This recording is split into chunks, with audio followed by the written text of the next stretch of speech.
So, good morning, friends. Today we are going to have a second lecture of units and dimension. So, units and dimension में हमने पिछले lecture में देखा था there were 7 fundamental quantities जो कि हमने SI units में पढ़ी थी. SI units के साथ साथ हमने CGS, FPS और MKS units भी पढ़े थे. लेकिन इंटरनेशनली ये SI यूनिट सिस्टम इंटरनेशनल चलता है, तो उसमें हमने 7 यूनिट पढ़े थे, जिसमें 3 हमारे फंडामेंटल थे, LMT लेंथ, मास, टाइम, जो हर एक यूनिट में हर एक जो फंडामेंटल यूनिट्स हैं SI, MKS, उसमें ये रिप्रेजेंट किए जाते हैं.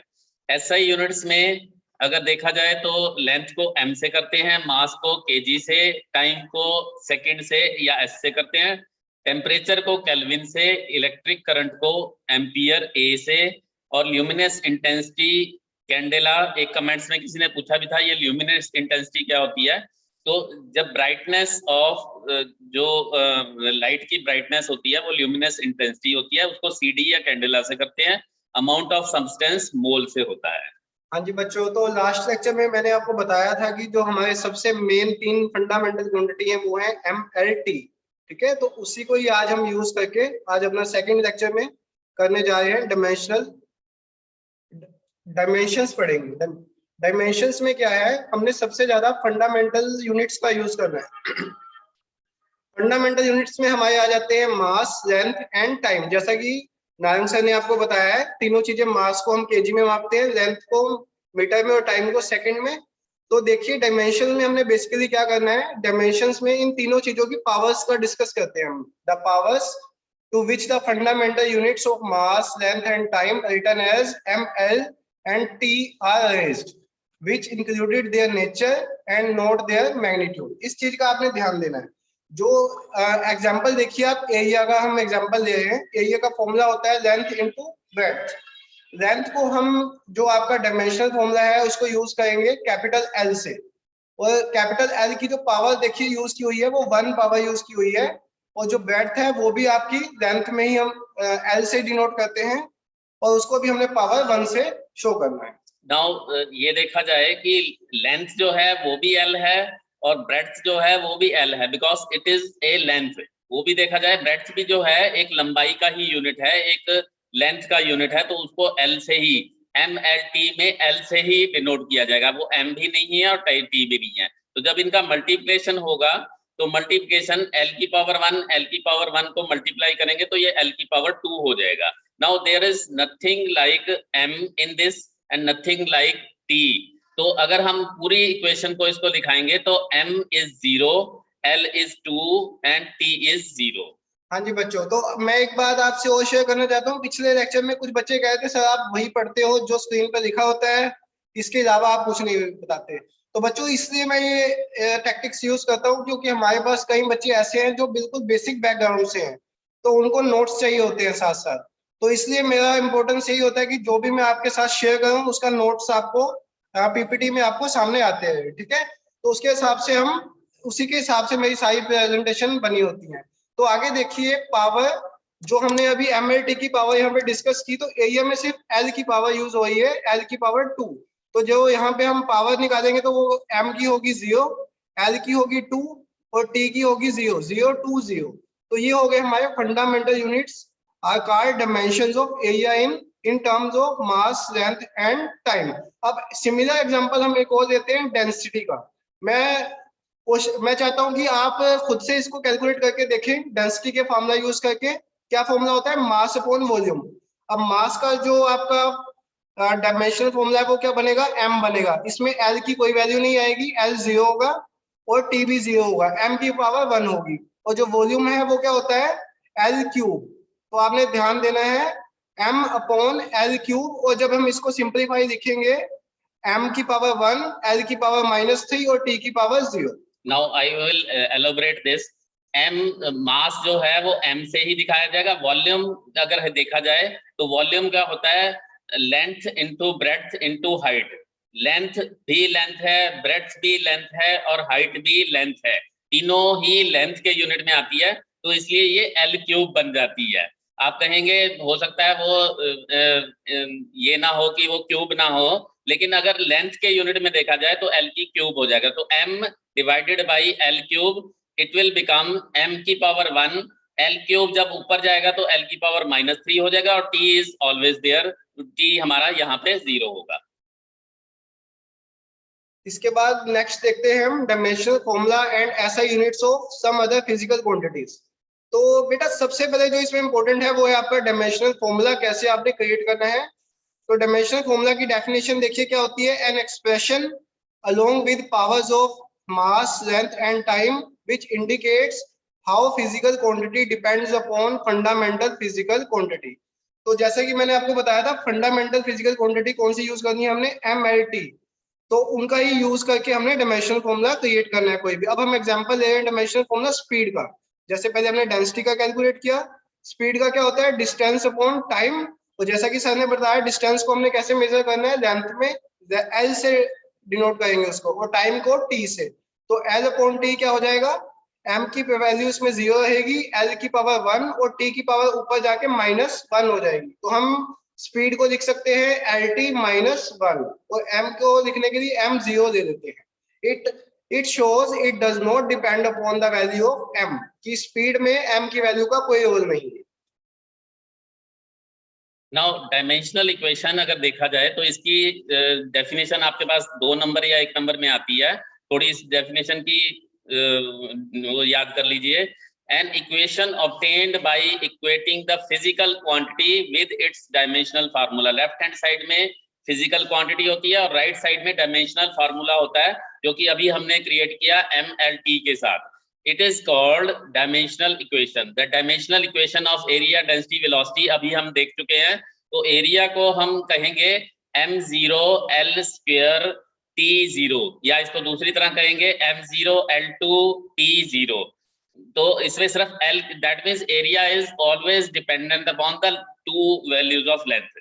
और डेंसिटी है M1 L -3 T0, velocity is M0 L1 T -1। इसको दूसरी तरह से भी दिखा सकते हैं, वेलोसिटी को जब हमारा 0 होगा तो उसको हम इग्नोर कर सकते हैं, जहां पे 1 है उसको सिर्फ L से ही डिनोट कर सकते हैं। तो वेलोसिटी को अगर हम दूसरी तरह से लिखना चाहें तो LT -1 भी लिख सकते हैं। तो इससे हमें ये चीज ध्यान में रखनी है कि किसके ऊपर डिपेंड नहीं करती, जिसकी पावर 0 है उसका हम बोल सकते हैं कि इस चीज का इसके ऊपर कोई इफेक्ट नहीं पड़ता। जैसे वेलोसिटी में M की पावर 0 है तो वेलोसिटी में M का कोई रोल नहीं है, ठीक है। इस चीज को आपने ध्यान रखना है, छोटे क्वेश्चन में पूछी जाती है।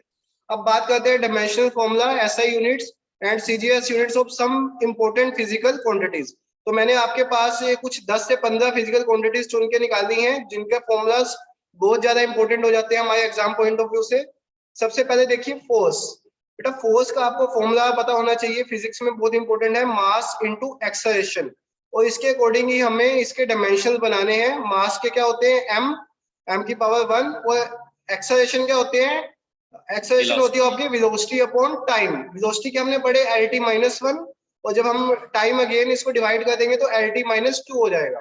तो इसको हम लिख सकते हैं MLT -2। और जो इसके ऐसे यूनिट होते हैं जिसको हम इंटरनेशनल लेवल की यूनिट कहते हैं, वो होते हैं न्यूटन, ठीक है। इसके बाद आ जाता है आपका work, second important physical quantity. Work में हम करते हैं फोर्स का use, force into distance. Force के हम यूनिट एज इट इज यहाँ से ऊपर से उठा लेंगे MLT -2, और उसके साथ मल्टीप्लाई कर देंगे L को। डिस्टेंस होता है L, तो हमारी ये बन जाएगा डायमेंशन ML² T -2, और इसके जो ऐसे यूनिट होंगे वो होंगे जूल। थर्ड क्वांटिटी है आपकी पावर। पावर को हम यूज करते हैं with the help of formula work upon time. हमने क्या करना है, वर्क के ऊपर वाले यूनिट फिर से यूज कर देने हैं ML² T -2, और उसको डिवाइड कर देना है टाइम से। टाइम तो अब ये बन जाएगा हमारे पास ML² T -3, और इसको हम ऐसा यूनिट से जानते हैं, वो है वाट। फोर्थ यूनिट है आपकी एनर्जी। एनर्जी के यूनिट आपके वर्क के इक्वल ही होते हैं, आपने याद रखना है, ठीक है। जो आपने वर्क के यूनिट लिखे हैं वही आपके सेम यूनिट होते हैं आपके एनर्जी के। So that's it ML² T -2, और इसके जो यूनिट होंगे वो भी आपके जूल ही होंगे। अब आगे करते हैं बात प्रेशर की।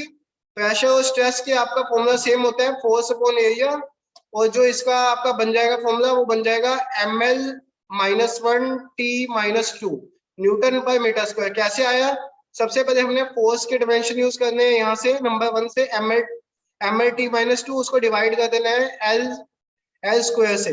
जब L1 और L-2 आपस में मल्टीप्लाई होंगे तो L-1 आ जाएगा, ml-1 t-2, और इसका जो ऐसा यूनिट बन जाएगा वो बन जाएगा न्यूटन पर मीटर स्क्वायर। नाउ मोमेंटम अगर देखा जाए तो momentum is mass into velocity, m into v के बराबर होता है। मास के लिए हम m दिखाएंगे, वेलोसिटी इज lt-1, ये हमने अभी देखा था, पिछली स्लाइड्स में देखा था। तो इनको जब मल्टीप्लाई करेंगे it will become m1 l1 t-1, और इसके यूनिट्स बनेंगे kgms-1, kgms-1। Moment of force, force into distance, force का था ml-t-2 और डिस्टेंस से मल्टीप्लाई कर देंगे तो ml2 बन जाएगा और t-2 वो पहले जैसा ही रहेगा, न्यूटन मीटर इसके यूनिट्स होंगे। Impulse is force into time, force है हमारा ml-t-2 और उसको टाइम से कर देंगे तो एक उसकी जो माइनस वाली पावर है वो उसके साथ प्लस हो जाएगी तो -1 बन जाएगा, -2 -1 बन जाएगी, न्यूटन सेकेंड होगा। Strain change in dimension divided by original dimension, ऊपर भी L है नीचे भी L है, दोनों आपस में कैंसिल हो जाएंगे, देयर इज नो यूनिट, तो इसका m0 L0 T0। Now this is a catch, कई बार ऐसा पेपर में भी आता है कि स्ट्रेन के यूनिट्स क्या हैं, लोग कोई किलोग्राम लिख देता है, कोई कुछ लिखता है, नो यूनिट, स्ट्रेन के कोई यूनिट्स नहीं है और उसकी डायमेंशनल फार्मूला में भी तीनों की पावर 0 रहेगी। Modulus of elasticity is stress upon strain, strain के कोई यूनिट्स नहीं है तो जो स्ट्रेस वाले ही बनेंगे वो ही वाले बन जाएंगे, m1 l-1 t-2 न्यूटन पर मीटर स्क्वायर या न्यूटन मीटर -2। अब इसके आगे कंटिन्यू करते हैं हम। ये लास्ट स्लाइड आपकी, मैंने 15 यूनिट आपके लिए रखे थे जो ज्यादा इंपॉर्टेंट है। 11वां है आपका सरफेस एनर्जी। सरफेस एनर्जी आपका डिराइव होता है with the help of energy, जब हम डिवाइड करते हैं उसको एरिया के साथ। एनर्जी के यूनिट हम उठाएंगे ml² t-2, और जब हम उसको L² से डिवाइड करेंगे तो आपका L वाला पोर्शन 0 हो जाएगा, m t-2 बचेगा, ये आपका सरफेस एनर्जी बचेगा, और इसके यूनिट होंगे जूल पर मीटर स्क्वायर। अब बात करते हैं सरफेस टेंशन की। सरफेस टेंशन में यूज होता है फोर्स अपॉन लेंथ का। फोर्स के यूनिट होते हैं आपके ml-t-2, और जब इसको L से डिवाइड करेंगे तो L से L कैंसिल हो जाएगा, mt-2 बचता है, दैट इज न्यूटन पर मीटर। आगे बहुत इंपॉर्टेंट है एग्जाम पॉइंट ऑफ व्यू से, कोएफिशिएंट ऑफ विस्कोसिटी बहुत ज्यादा पूछा जाता है। इसके आपने डायमेंशन एस्ट्रीज याद रखने, ml-1 t-1, वो इसके जो यूनिट है वो है न्यूटन पर मीटर स्क्वायर। और इसका कोई फॉर्मूला पूछे तो आपने याद रखना है फोर्स इंटू डिस्टेंस और एरिया इंटू वेलोसिटी, ये इसके फॉर्मूला है। आगे 14th क्वांटिटी है वो है आपकी moment of inertia, mass into radius of gyration का स्क्वायर। ये चीज आपने याद रखनी है। रेडियस ऑफ गायरेशन को हम डिस्टेंस में मापते हैं, दैट इज L स्क्वायर, तो हमारा फॉर्मूला बन जाता है m into L square kg metre square. और जो लास्ट इंपॉर्टेंट है आपकी यूनिट वो है आपकी एंगुलर वेलोसिटी। इसको हम डिराइव करते हैं with the formula angle upon time. तो एंगल अपॉन टाइम, एंगल का कोई यूनिट नहीं होता तो उसको हम जो टाइम का यूनिट है उसी को बस डिवाइड कर देते हैं, t-1 हो जाता है, तो इसको हम लिखते हैं रेडियन पर सेकंड से। जो रेडियन होता है वो एंगल के लिए यूज करते हैं और जो टाइम के लिए यूज करते हैं सेकंड यूज करते हैं, तो इसको हम रेडियन पर सेकंड पढ़ते हैं।